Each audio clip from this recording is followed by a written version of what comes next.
প্রিয় মুক্তিকামী ছাত্র জনতা, আমরা দেখতে পাচ্ছি যে আমাদের এই অভ্যুত্থান এবং বিপ্লবের পরেই দেশে অরাজকতা নাশকতা করছে ফ্যাসিস্ট এবং তাদের দোসররা। আমরা দেখতে পাচ্ছি যে বিভিন্ন জায়গায় এখন গোলাগুলি চলছে, মন্দিরে হামলা হচ্ছে এবং নাশকতা ও লুটপাট করছে। আমরা মনে করি আমাদের যে ছাত্র নাগরিকদের অভ্যুত্থান তাকে নস্যাৎ করার জন্যই পরিকল্পিতভাবে এই ধরনের ঘটনা ঘটানো হচ্ছে।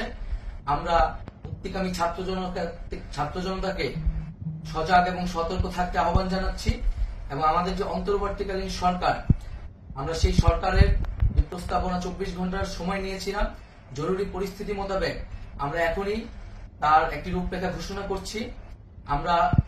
আমরা সিদ্ধান্ত নিয়েছি যে সর্বজন গ্রহণযোগ্য আন্তর্জাতিক খ্যাতিসম্পন্ন নোবেল পুরস্কার বিজয়ী ডক্টর মোহাম্মদ ইউনূসকে প্রধান উপদেষ্টা করে অন্তর্বর্তীকালীন সরকার গঠন করা হবে এবং ডক্টর মোহাম্মদ ইউনূসের সাথেও আমাদের কথা হয়েছে।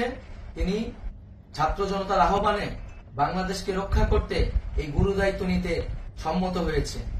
আমরা সকালের মধ্যেই আমরা এই সরকার গঠনের প্রক্রিয়া দেখতে চাই। রাষ্ট্রপতির কাছে আহ্বান থাকবে যে দ্রুত সময়ের মধ্যে ডক্টর মোহাম্মদ ইউনূসকে প্রধান উপদেষ্টা করে অন্তর্বর্তীকালীন সরকার গঠন করা হোক এবং এই অন্তর্বর্তীকালীন সরকারের বাকি সদস্যদের নামও আমরা সকালের মধ্যে ঘোষণা করব।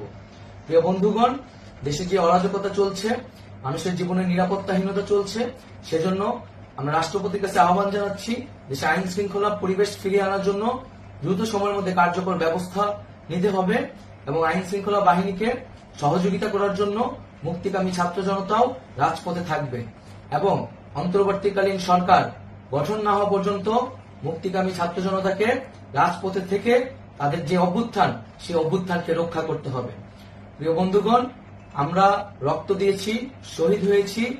আমাদের যে প্রতিশ্রুতি একটি নতুন বাংলাদেশ গঠন করার জন্য, সেটিকে আমাদের অবশ্যই বাস্তবায়ন করতে হবে এবং অবশ্যই ছাত্র জনতার প্রস্তাবিত সরকার বাদে কোন ধরনের সরকার কিন্তু মেনে নেওয়া হবে না।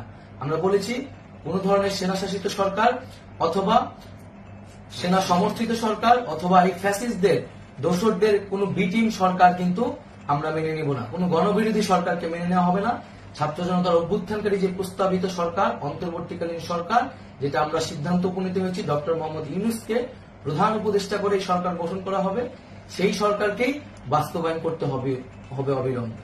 আগামীকাল সকাল থেকে সকলকে আহ্বান জানাচ্ছি রাজপথে থাকার জন্য এবং আমাদের যে সাম্প্রদায়িক সম্প্রীতি এবং রাষ্ট্রীয় সম্পদ রক্ষা কমিটির ঘোষণা হয়েছে বৈষম্যবিরোধী ছাত্র আন্দোলনের নেতৃত্বে, সকল পাড়ায় পাড়ায় এলাকায় এলাকায় সেই কমিটি পাহারায় থাকবে। আমাদের সংখ্যালঘু কমিউনিটিকে আমাদের রক্ষা করতে হবে, রাষ্ট্রীয় সম্পদ এবং এই দেশকে রক্ষা করতে হবে আমাদের।